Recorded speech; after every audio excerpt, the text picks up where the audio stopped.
Hello friends, అందరూ బాగున్నారా? నేనైతే చాలా బాగున్నానండి. మీ అందరూ కూడా బాగుండాలని మనస్ఫూర్తిగా కోరుకుంటున్నాను. ఈరోజైతే నేను మార్నింగ్ లేవగానే ఇల్లది క్లీన్ చేసుకొని శుభ్రంగా నేనైతే బయట వాకిళ్ళది ఊడ్చుకుంటున్నాను. కల్లాపు చల్లి ముగ్గు వేసుకుంటున్నాను. ముగ్గు అది అయిపోయాక నేను లోపలికి వచ్చేసి కూరగాయలు తీసుకొచ్చినవి ఇవన్నీ దీంట్లో సర్దేసుకున్నాను కదా. ఇంకా నెక్స్ట్ అయితే నేను ఈరోజైతే కొబ్బరి పాడైపోతుంది మళ్ళీ, అందుకని ఎండిపోతుందండి కొబ్బరి. అందుకని నేనైతే ముందు కొబ్బరి పచ్చడి చేద్దాం అనుకుంటున్నాను. ఇంకా కొబ్బరి పచ్చడి చేద్దామని నేనైతే చిన్న చిన్న ముక్కలుగా చాకుతో తీసేసుకుంటున్నాను. మీలో ఎంతమందికి ఇలా తీసుకున్నప్పుడు ముక్కలన్నీ ఎగిరిపోయి ఎటేటో పడతాయండి? నాకైతే మాత్రం ఆ ముక్కలు తీస్తున్నంతసేపు ఒకటి ఈ మూలకి ఒకటి ఒక్కొక్కసారి అయితే వేరే రూమ్లో కూడా వెళ్ళి పడతాయి. ఎందుకో తెలీదు, అలా పడతా ఉంటాయి. మీలో ఎవరికన్నా ఇలా పడతాయా అని చెప్పేసి కింద కామెంట్ సెక్షన్లో అయితే కామెంట్ చేయండి. ఈరోజైతే నేను పచ్చడి నూరుదామని చెప్పేసి మిక్సీలో వద్దు చేత్తో నూరుదాము అని అనుకున్నా అండి. అయితే మొదలుపెట్టిన 2 అవర్స్ కూడా ఇంకా అవ్వలేదు. నాకైతే నూరటము నూరి నాకు చేతులు కూడా నొప్పి వచ్చాయి. ఇంకా లాస్ట్కి అయితే అది ఇలా కాదని చెప్పేసి నేనైతే మిక్సీ వేసేసాను. చాలా వరకు నూరాను చేతులు నొప్పులు వచ్చినా కానీ ఇంకా అది సాయంత్రం పట్టేటట్టు అనిపించింది నాకు. ఇంకా అందుకని లాస్ట్లో అయితే మిక్సీ వేసాను. ఈ కొబ్బరి ఇలాంటివి మాత్రం నూరలేమండి.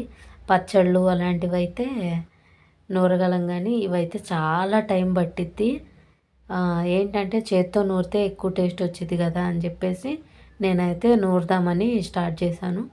2 అవర్స్ పట్టింది, అయినా కానీ ఇంకా పూర్తిగా అవ్వలేదు. ఇంకా నాకు విసుగొచ్చేసి నేనైతే మిక్సీలో వేసేసాను. ఇంకా నెక్స్ట్ అయితే ఇదిగోండి పాలు చూసారా, ఇదైతే ఫస్ట్ ఒకసారి కాసాను, మళ్ళీ మేగడ ఎక్కువ వచ్చిందని చెప్పి అది ఆఫ్ చేసేసి మళ్ళీ రెండోసారి కాచి చల్లారినాక తోడేద్దామని. ఇంకా ఇదిగోండి ముక్కలు కోసుకున్నా కదా, అవైతే శుభ్రంగా క్లీన్ చేసేసుకొని నేనైతే ముందు ఆయిల్లో ఎండుమిరపకాయలు అలాగే కొంచెం శనక్కాయ పప్పులు వేసుకొని వేయించుకొని పక్కన పెట్టేసుకున్నాను. చల్లారినాక మిక్సీ వేద్దామని చెప్పేసి నెక్స్ట్ అయితే ఈ కొబ్బరి ముక్కలు వేగుతూ ఉన్నాయి కదా, ఈ లోపు అయితే ఇల్లు ఊడ్చుకొస్తున్నానండి. చూసారు కదా ఎంత చెత్త వచ్చిందో. ఈ కూరగాయలు ఇవన్నీ తీసి సర్దేశాను కదా, ఇంకా ఇల్లంతా ఊడ్చేసుకుంటున్నాను.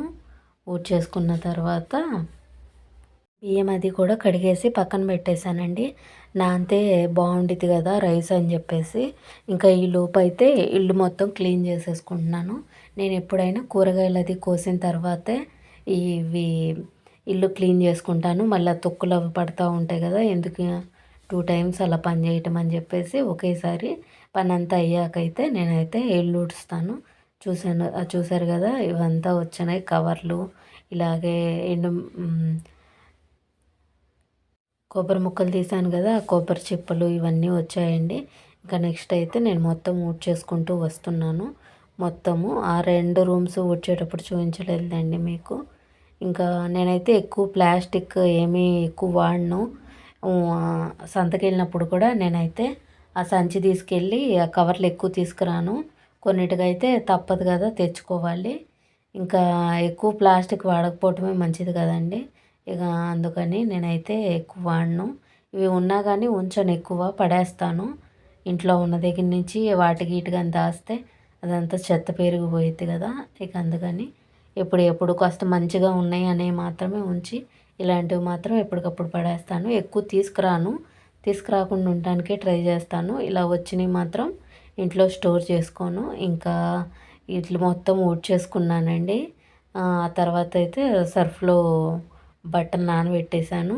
ఇదిగోండి చూసారు కదా, మొత్తం ఇల్లంతా ఊడ్చేస్తే చాలా నీట్గా అనిపించింది. ఇంకా నెక్స్ట్ అయితే ఇది ఎండుమిరపకాయలు వేయించి పక్కన పెట్టాను కదా, అలాగే కొబ్బరి ముక్కలు ఇవన్నీ అయితే రోట్లో వేసి నూరుదామని స్టార్ట్ చేశానండి. చాలా అంటే చాలా టైం పట్టేసింది, అయినా లాస్ట్కి కూడా అవ్వలేదు. ఇంకా అందుకని నాకు విసుగొచ్చేసి మిక్సీ వేసేసాను. ఈ చట్నీలు ఇలా చిన్నవి అయితే బెస్ట్లే, కానీ అంటే అది కొబ్బరితో కాదు, మామూలుగా శనక్కాయ పప్పులు లేకపోతే మనం ఏమన్నా కూరగాయలతో చట్నీ చేసుకుంటాం కదా, అవైతే తొందరగా నలుగుతాయి. కానీ ఇవైతే చాలా టైం ప్రాసెస్ అండి. చాలా టైం తీసుకుంటుంది. నేనైతే తొందరగా అయిపోయిద్దిలే ఎన్ని ఉన్నాయని చెప్పేసి నేనైతే స్టార్ట్ చేశాను. దీని దగ్గర కూర్చొని ఒక 2.5 అవర్స్ కూర్చున్నాను. అయినా కానీ నలగలేదు. ఇంకా నెక్స్ట్ అయితే కింద అయితే ఒక క్లాత్ వేసుకున్నాను చూసారా. ఎందుకంటే మళ్ళీ కిందకి సౌండ్ వచ్చిందనుకో వాళ్ళు ఓనర్స్ ఊరుకోరు కదా. ఇక అందుకని ఎట్లయినా సొంత ఇల్లు అనుకోండి, హ్యాపీనెస్సే వేరు కదా. మన ఇంట్లో మన అడిగే వాళ్ళు ఎవరు ఉండరు. కానీ మనం ఒక చోట రెంట్కుంటున్నామంటే వాళ్ళు చెప్పినట్టు వినాలి. మనం ఏమైనా చేసినా కానీ వాళ్ళు ఏమన్నా అనుకుంటారు అనే భయాలు అయితే ఉంటాయి కదా. అందుకని ఇంకా అట్లా సౌండ్ వస్తే మళ్ళీ ఏమన్నా అంటారని కిందైతే క్లాత్ వేసి నేనైతే మెల్లిగా నూరుతున్నాను. చెప్పా కదా చాలా టైం పట్టిందండి. ఇంకా నెక్స్ట్ అయితే మిక్సీ వేసేసి ఆ తర్వాత బట్టలు అయితే సర్ఫ్లో పెట్టి నానబెట్టానన్నా కదా, అవైతే మొత్తం ఉతికేసాను. ఇక అదే చూపిస్తున్నాను మీకు. ఇంకా ఇదండి ఈరోజు వీడియో. మీకు నచ్చిందా? మీకు ముందుగా అందరికీ అడ్వాన్స్ హ్యాపీ సంక్రాంతి అండి. ఇంకా ఈ వీడియో కనుక నచ్చితే తప్పకుండా లైక్ చేయండి. మీలో కనుక ఎవరైనా నా ఛానల్ని ఫస్ట్ టైం చూస్తుంటే ప్లీజ్ అండి తప్పకుండా సబ్స్క్రైబ్ చూడండి.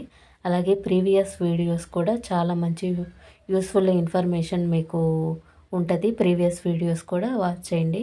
ఓకేనా ఫ్రెండ్స్, మరి ఒక మంచి వీడియోతో మళ్ళీ కలుద్దాం.